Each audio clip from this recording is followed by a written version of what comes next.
Chers amis, on vérifie le son. Alors, c'est bon. Merci. Alors, merci de nous retrouver dans ce direct. Nous allons vraiment droit au but. Ici, nous vous parlons de la suite de ce que les Américains veulent faire chez nous. Vous savez tous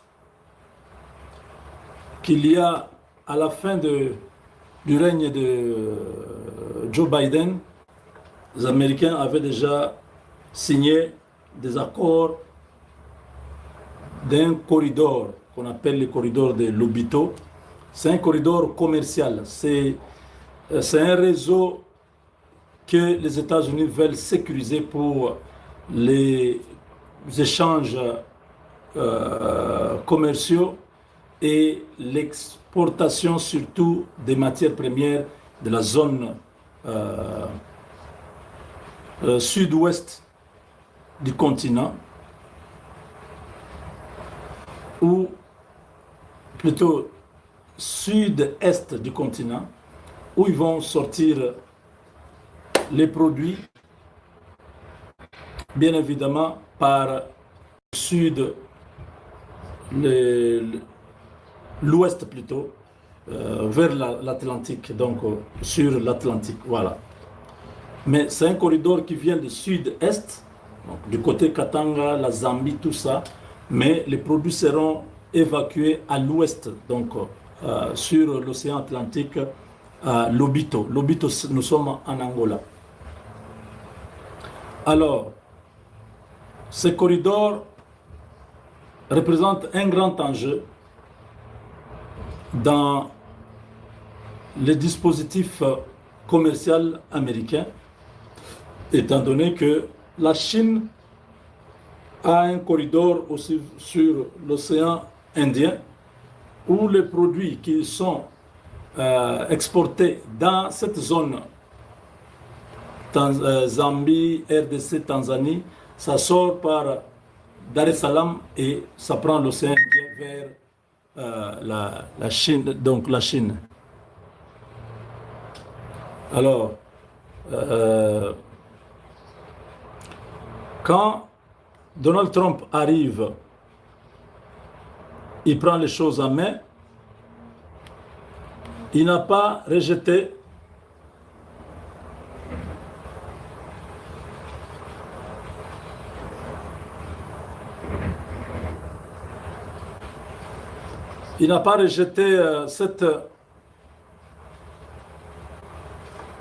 cette option.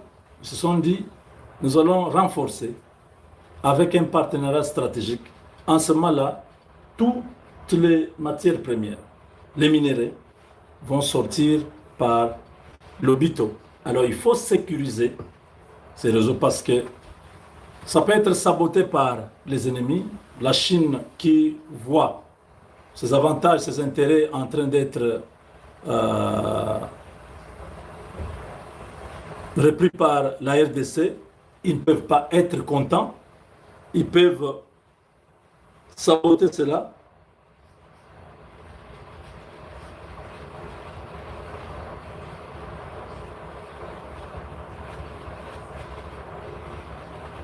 Vous avez entendu dernièrement, je crois la semaine dernière, qu'on avait arrêté un Chinois avec des Congolais qui voulaient commencer à saboter dans les grands Katanga, au Lualaba, partout là-bas, au Katanga. Pourquoi les Chinois veulent entrer dans le terrorisme? Parce qu'ils ont compris que les Américains, tant qu'il y aura les désordres, tant qu'il y aura les troubles, ils ne viendront pas. Vous voyez? Pourquoi les Chinois donnent les armes à Kagame au M23?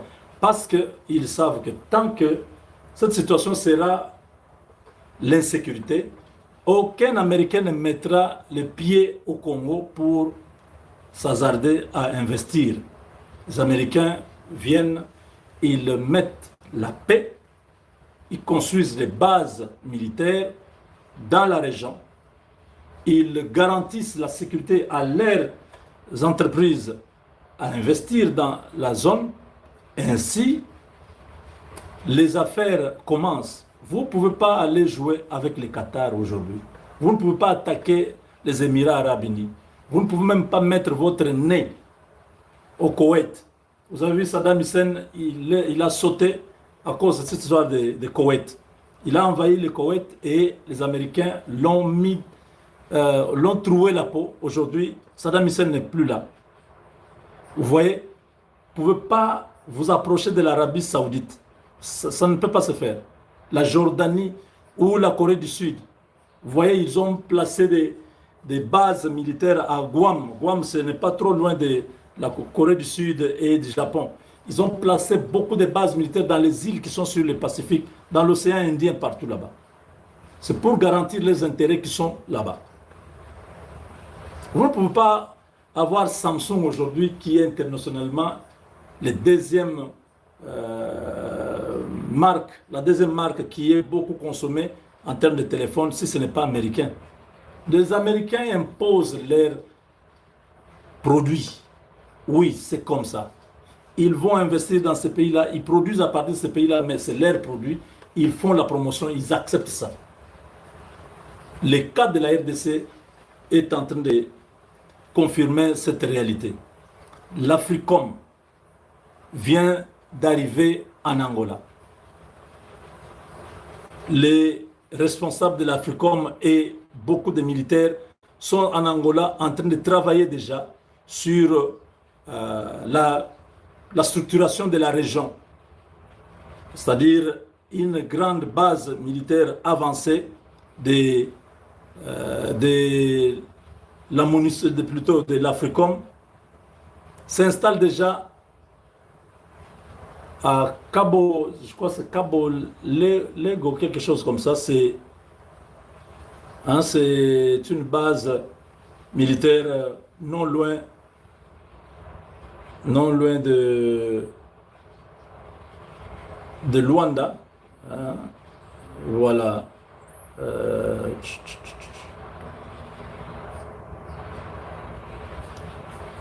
Bon, c'est la base là. Ça s'appelle, je crois, Cabo Ledo. Voilà, Cabo Ledo. Ça, merci. Donc, cette unité de commandement militaire américain sur le territoire, sur le continent africain, est en train de s'implanter en Angola comme une base des États-Unis dans la région avant qu'ils ne s'installent chez nous, parce qu'en RDC, il y aura ces bases américaines qui vont être là comme à l'époque de Mobutu. Déjà, vous savez que l'aéroport d'Ndjili, je vous ai dit que c'est une des bases. Ça a été conçu pour être une base arrière des États-Unis, pour la NASA, pour l'armée américaine et tout ça. Aussi, il y a des navettes qui reviennent sur la Terre, ils peuvent atterrir chez nous. C'est à peu près 4000 mètres, quelque chose comme ça, ou 5000 mètres. L'aéroport d'Ndjili, c'est parmi les grands aéroports en Afrique, hein, qui, jusque-là, qui nécessitent qu'on puisse mettre du sérieux. Donc, c'est une très bonne nouvelle pour cette année 2026. Hein, la sécurité physique des provinces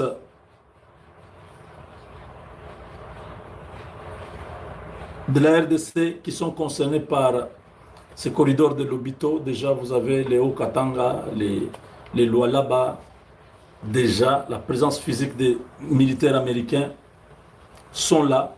Et même dans les Grands Katanga, il y en a qui sont déjà en train de faire leur visite.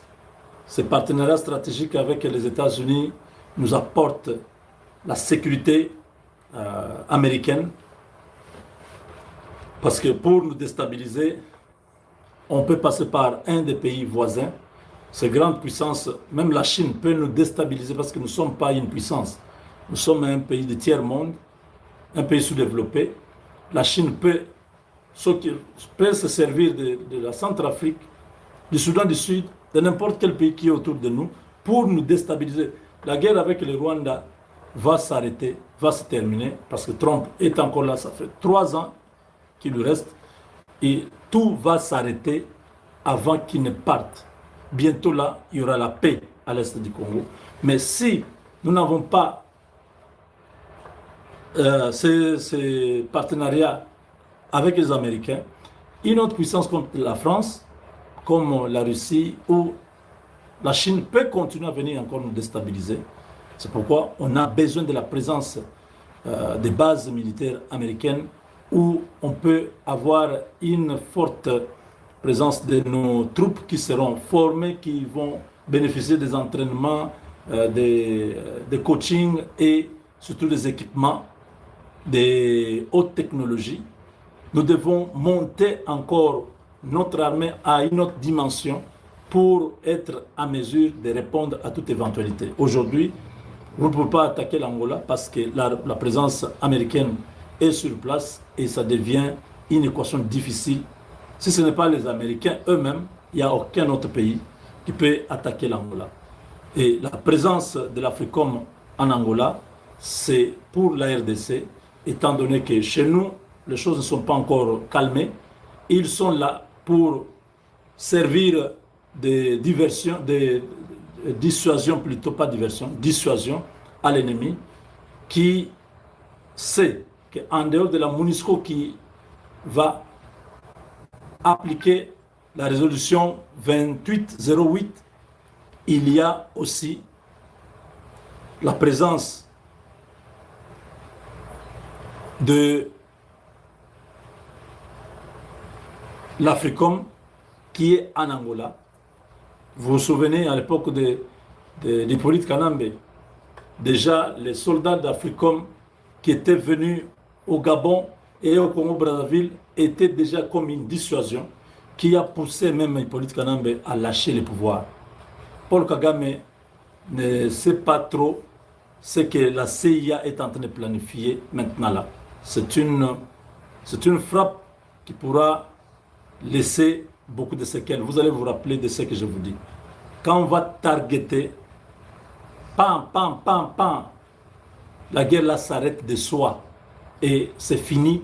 C'est comme ça que la paix va revenir dans les Grands Lacs et il y aura le changement du gouvernement au Rwanda. Les gens disent, vous continuez à dire la même chose. Vous revenez avec la même histoire. Nous devons vous dire ça parce que quand ça va se faire, vous allez vous souvenir qu'il insistait. J'ai parlé du partenariat stratégique depuis combien de temps? Moubenga. J'ai parlé de ça depuis 2018. C'est en 2025 qu'on va signer les partenariats stratégiques. Ça a pris 7 ans. Je ne me suis pas fatigué. Je vous disais, nous allons signer les partenariats stratégiques avec les Américains. Les gens disent, mais ça nous profite à quoi? Ça va nous profiter à beaucoup. La présence américaine dans un pays change la structure économique du pays, la structure politique, sécuritaire. C'est un enjeu géostratégique, avoir une puissance chez vous. Citez-moi combien de pays en Afrique ont un partenariat stratégique avec les Américains. Il n'y en a pas. Aucun. L'Afrique du Sud a des partenariats commerciaux, l'Égypte a des partenariats militaires, il y a des choses comme ça. Mais nous avons un partenariat global. Un partenariat pour la prospérité et la paix. Le partenariat congolais est total et global parce qu'il inclut l'aspect économique et sécuritaire, les deux piliers de la superpuissance américaine. L'Amérique est une superpuissance militaire et économique. La Russie est une superpuissance militaire et non économique. La Chine est une superpuissance économique et non militaire. Est-ce que vous comprenez? Ce que la Chine manque, la Russie a, ce que la Russie manque, la Chine a. Mais ce que l'un ou l'autre manque, les États-Unis ont. Est-ce que vous avez compris?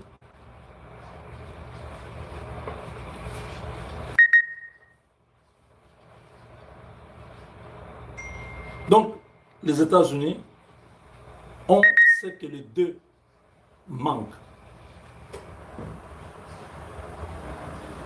Nous expliquons ces choses pour que vous puissiez bien comprendre. Et en signant avec la RDC, ils prennent le contrôle des minéraux stratégiques qui font la superpuissance des nations aujourd'hui. Vous avez tous ces les pyrochlores et les nobium que vous avez, tout ça, le plutonium, tous ces minéraux, ce lithium, tout ça. Il y a beaucoup d'autres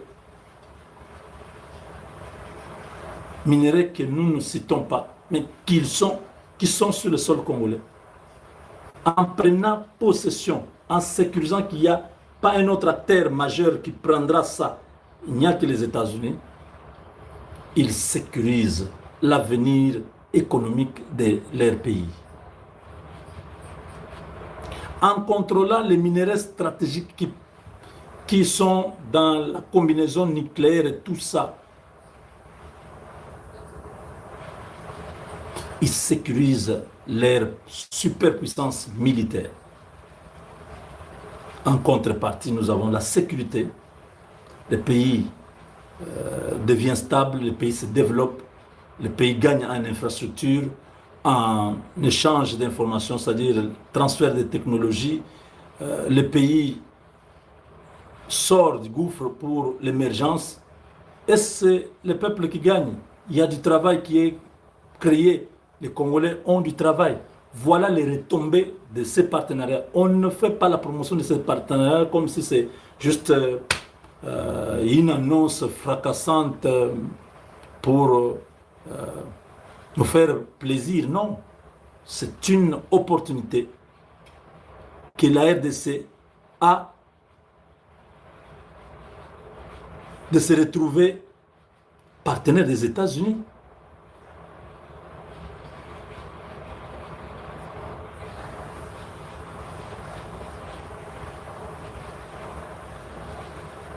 Donc,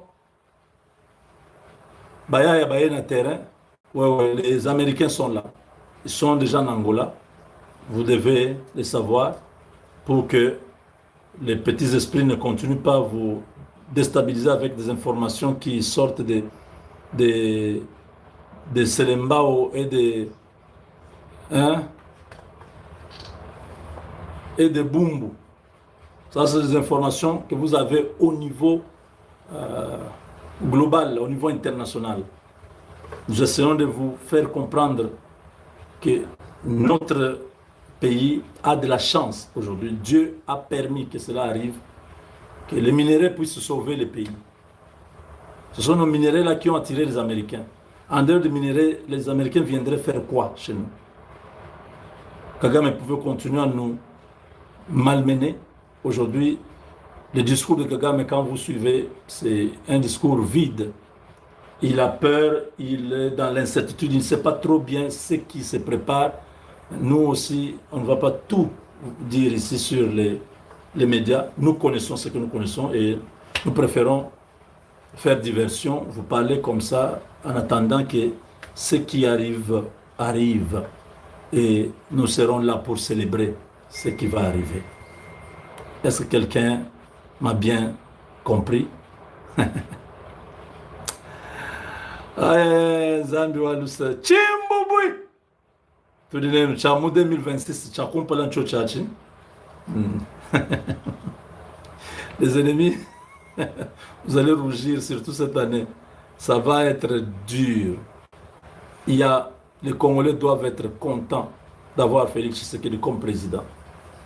De le soutenir avec la vérité, pas les flatter. Monsieur le Président, voilà, c'est le rôle que Dieu m'a donné de vous dire la vérité et non pas vous flatter. Donc la vérité vous aide à tenir compte de ça. Oui, oui, nous avons déjà fait ça, mais Moubenga vient de dire ça. Est-ce que vraiment c'est mauvais ce qu'il a dit là? Regardez ce qui est bon dans ce que j'ai dit, avancez avec. Les dialoguistes, ceux qui chantent Fachi Béton matin, midi, soir, n'aident pas le président. Ça ne va jamais l'aider. Parce que vous voyez le mal, vous dites que c'est le bien. Lui-même sait que c'est le mal. Vous, vous dites que c'est bien. Vous ne voyez pas qu'il vous trouve pas sérieux? Quand moi-même je sais que c'est la nuit, je dis non, c'est les jours. Vous vous dites oui, oui. Moubenga, tu as raison, c'est les jours. Je sais que tu sais que c'est faux, c'est la nuit. Pourquoi tu m'encourages dans l'erreur? Dites-moi la vérité. Non, mais comment tu dis que c'est la journée? C'est la nuit. Au moins, je te prendrai au sérieux. Dire, ah, donc, on ne me laisse pas, hein, on me surveille. Le président peut faire un truc là juste pour voir comment la population va réagir. Vous dites tous, non, non, non, c'est bien, ça veut dire, voilà, je les ai eu. Donc, ces gens sont, je ne peux même pas compter sur eux. Quand ils voient des gens qui surveillent vraiment son action, ils disent, non, non, ici c'est bon. On dit coup de chapeau. Ici, ce n'est pas bon. Non, non, monsieur le président. En tout cas, ça, c'est pas bon. Vous voyez? C'est-à-dire, j'ai quand même des alliés, les gens sur qui je peux faire une simulation de quelque chose. Oh, voilà, on va nommer telle personne comme ministre de ceci. Non, monsieur le président, pas celui-là. Voilà, voilà, voilà, voilà. Et je pensais que les gens ne savaient pas, donc les gens sont au courant. Donc, ce gars-là, il faut l'écarter. Vous voyez? C'est comme ça qu'on est d'un pays. Les Jules Banza, tous ces gens-là, ils doivent partir. Kinzo, dans les cabinets là-bas, avec ses amis qui sont dans la mafia, ils doivent partir. Nous avons besoin de gens bien qui peuvent rester là-bas. Il y en a, même le président sait que tel, ce sont de bons, ils peuvent rester. Il y en a qui sont trempés, que Dieu va révéler au président de les mettre dehors. Voilà. Au gouvernement, un gouvernement de 25 personnes suffit. On n'a pas besoin de Sumina 1, Sumina 2 et Sumina 3 qui aura 80 ministres. Parce qu'on veut le dialogue pour que tout le monde se retrouve. Bande de criminels. On ne va jamais vous donner ce dialogue-là. Continuez à les réclamer. Allez chez Pape, allez demander là-bas. Que le Rwanda fasse le dialogue d'abord chez lui avec les FDLR et les autres. Nous au Congo, on avance, surtout 2026, beaucoup de choses vont se réaliser. Merci chers amis de nous avoir suivis. La présence militaire américaine dans la région rassure déjà. Trump est déjà en train d'opérer à travers ses services. Hein. C'est la CIA qui fait tous ces calculs. D'un côté, la MONUSCO qui est déjà équipée. Les troupes qui sont là vont changer les mandats. Ils étaient observateurs, maintenant ils vont passer à l'action pour effacer les tableaux, nettoyer l'Est du Congo et garantir que les entreprises de Texans seront à Roubaïa pour prendre les coltans. Oui, oui, oui, ça va se faire très vite. Les Chinois se sont réveillés trop tard. Ils croyaient continuer à nous exploiter. Maintenant, ils ont honte, ils ont tort de vouloir récupérer la situation pendant qu'ils ont laissé la situation pourrir. Ils sont au Congo depuis longtemps, ils n'ont pas aidé le gouvernement congolais à stabiliser. Une superpuissance comme la Chine, sur le plan économique, devait être là pour aider la RDC, sachant que c'est de ces pays-là qu'ils sont en train de